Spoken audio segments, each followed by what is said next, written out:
Hello everyone, my name is Saurabh Kumar. My registration number is 12014809. My roll number is B55 and my course code is BSc Health and Physical Education, and I am pursuing Health and Physical Education from Lumpur Professional University. So guys, today's my topic is Newton's law. We all know that Newton's gave us three laws. Firstly,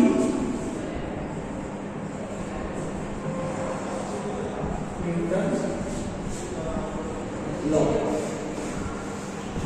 तो हमारे जो कि Newton साहब है उन्होंने तीन law दिए।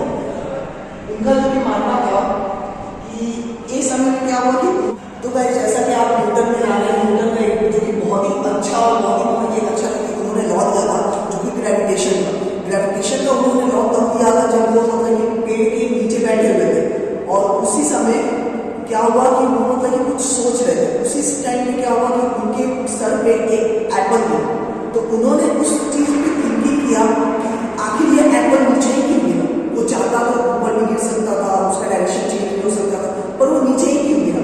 तो इस कहानी के साथ आप जानते हैं कि ये कहानी पे उन्होंने ग्रेविटेशन का भी लॉ बनाया और उसी से मतलब कि उन्होंने एक और तीन लॉ दिया जो कि मोशन का दिया। मोशन मतलब कि कोई भी ऑब्जेक्ट अगर अपना स्टेशनरी और पोजीशन से अगर मूव कर रहा है दूसरे डायरेक्शन में तो उसे मोशन कहा जाता है। जैसे कि ये मेरा चौक है, ये मेरा मेरी मार्कर है, ये अगर यहाँ पर है तो स्टेशनरी में अगर ये धीरे धीरे या फिर किसी भी चीज में अपने स्टेशनरी ऑब्जेक्ट से घूम जाए तो उसे मोशन कहते हैं। फिर उन्होंने इसी मोशन पे तीन लॉ बनाए। वो तीन लॉ क्या क्या होता है चलिए बताता हूँ। सबसे पहला जो उन्होंने लॉ दिया वो दिया law of inertia. Law of inertia उनका ये पहला लॉ था। इसके तहत उन्होंने ये बताया कि कोई भी ऑब्जेक्ट जैसे कि ये ऑब्जेक्ट है, मैं ऑब्जेक्ट हूं, ये ऑब्जेक्ट है, कोई भी ऑब्जेक्ट अपने स्टेशनरी पोजीशन पे तब तक खड़ा रहेगा जब तक कोई बाहरी फोर्स या कहीं बाहरी दबाव उस पर नहीं लगेगा, या फिर कोई भी ऑब्जेक्ट तब तक फ्लो करता है, तब तक मतलब मूव करता रहेगा जब तक उसको कोई बाहरी ऑब्जेक्ट मतलब कि बाहरी दबाव या फोर्स उसे रोक ना दे।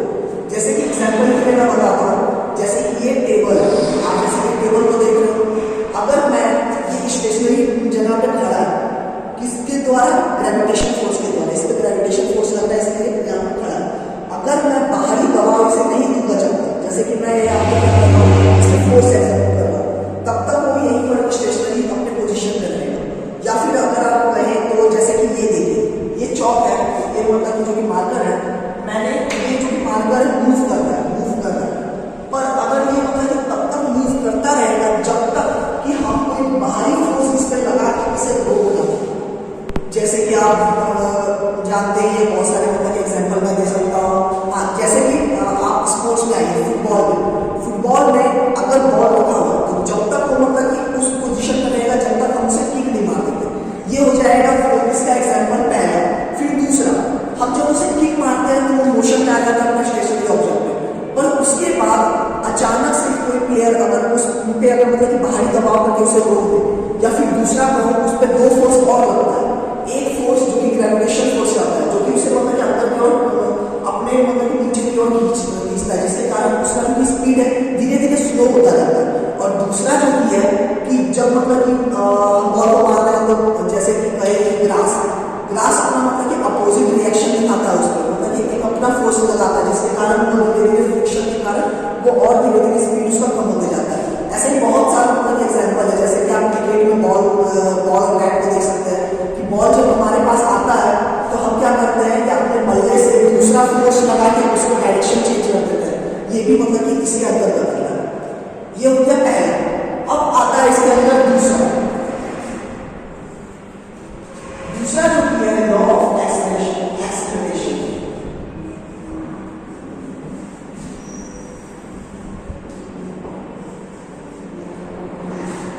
ये एक्सेलरेशन का मतलब तो आप लोग जानते ही होंगे।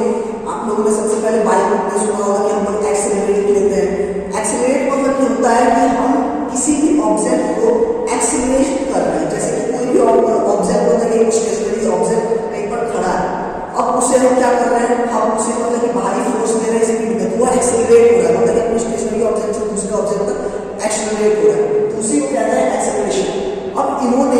जो हमारे न्यूटन साहब हैं उन्होंने एक्सेलरेशन का क्या लगाया, उन्होंने कहा कि जो कि फोर्स है F वो डायरेक्टली प्रोपोर्शनल है किससे, m से, मतलब कि मास से। अगर मास ज्यादा है तो फोर्स ज्यादा लगेगा और अगर मास कम है तो फोर्स भी कम लगेगा। और फिर दूसरा ये है कि अगर फोर्स ज्यादा देंगे तो मतलब कि मास वही सेम है। अब इसके बाद क्या हुआ कि जो अगर हम ये F को ये करते हैं इक्वल टू, तो आता है, अगर मैं डायरेक्ट प्रोपोर्शनल रखता है तो आता है एक्सेलरेशन एंड मास।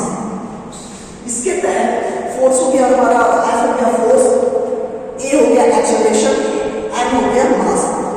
इसमें ये कहा गया है कि अगर जितना फोर्स लगाएंगे किसी भी मास पे तो मतलब कि वो उतना ही एक्सेलरेट करेगा। ये दोनों मतलब कि डायरेक्टली प्रोपोर्शनल है किसके, F के। अब वही इसके आपको जैसे कि एक एग्जांपल दिखाता हूं। हमारे पास दो ऑब्जेक्ट है, एक ये ऑब्जेक्ट, एक ये ऑब्जेक्ट। इसका मास और इसका मास दोनों सेम है, ओके। ये दो मतलब कि ऑब्जेक्ट है, ऑब्जेक्ट ए, ऑब्जेक्ट बी। अब ये दोनों का जो मास है वो मतलब कि सिमिलर है, जैसे कि आप ये देख रहे हैं, इसका भी मास सिमिलर है और इसका भी मास सिमिलर है। तो अगर हम जैसे कि समझ लीजिए, अगर हम इन दोनों पे अगर 5 न्यूटन का मतलब कि वहां 5 अगर मतलब न्यूटन का अगर फोर्स जनरेट करते हैं तो 5 न्यूटन का, अगर दोनों पे अगर मतलब कि हम अगर अलग अलग मतलब कि फोर्स अगर मतलब कि जनरेट करेंगे तो एक्सेलरेशन दोनों ऑब्जेक्ट में से उस पर ज्यादा लगेगा जिसमें हम ज्यादा मतलब कि फोर्स जनरेट कर रहे हैं। जैसे कि हम इस पे कर रहे हैं 5 न्यूटन का फोर्स और इस पे कर रहे हैं 3 न्यूटन का फोर्स, तो ये जो कि ऑब्जेक्ट है वो ज्यादा एक्सेलरेट करेगा कंपैरिजन टू बी। ये हो गया पहला सिचुएशन। अब इसी का दूसरा सिचुएशन मैं देता हूं, जैसे कि ये ए ऑब्जेक्ट है, इसका मास है 5 और ये ऑब्जेक्ट है, इसका मास है 3, उस बार न्यूटन का, इसमें 5 और इसमें 3। और इस बार क्या करेंगे हम, एक्सेलरेट जो भी मतलब कि फोर्स देंगे वो 5 न्यूटन का देंगे। अगर 5 न्यूटन का हम दोनों सेम, तो इसमें क्या होगा, इसके अंतर्गत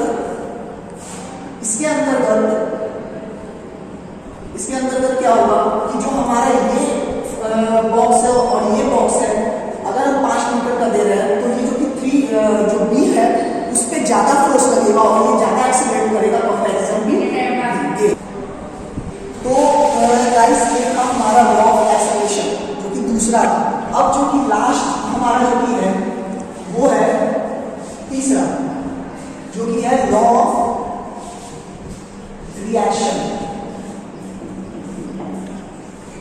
इसमें जो कि हमारे न्यूटन साहब है उन्होंने जो कि तीसरा लॉ दिया वो याद दिया कि हर एक एक्शन का इक्वल एंड अपोजिट रिएक्शन है। जैसे कि आपको एग्जांपल देता हूं, अगर इस जैसे कि आपको ये बोर्ड दिख रहा है, इस पे मैंने मतलब कि एक ये एक्शन दिया तो क्या होगा कि ये बोर्ड मुझे खुद अपोनेंट में एक मतलब कि उल्टा रिएक्शन देगा। जैसे कि अगर मैं कहूँ ये इसका जो कि मास है, इसका मास है 20 मतलब इसका मास, अगर मैं इसे अगर फेंक रहा हूँ बहुत दूर से तो ये भी अपना कुछ जो कि है रिएक्शन के तौर पे जितना मास है वो मतलब कि मेरे पे लगाएगा। वैसे ही मतलब कि उन्होंने दिया। एक और एग्जांपल देना चाहूंगा, हाँ जैसे कि ये बोर्ड है, मैं इसे मतलब कि अगर उधर की ओर फेंक रहा हूँ, जैसे कि मैं पाँव लगा तो उल्टे में ये जो कि है ये भी रिएक्शन के तौर पे मतलब कि ये भी अपना फोर्स लगाएगा मुझे अपने फेंकने के लिए। तो यही था उनका तीसरा law, action has an equal and opposite reaction. तो इसी के साथ थैंक यू।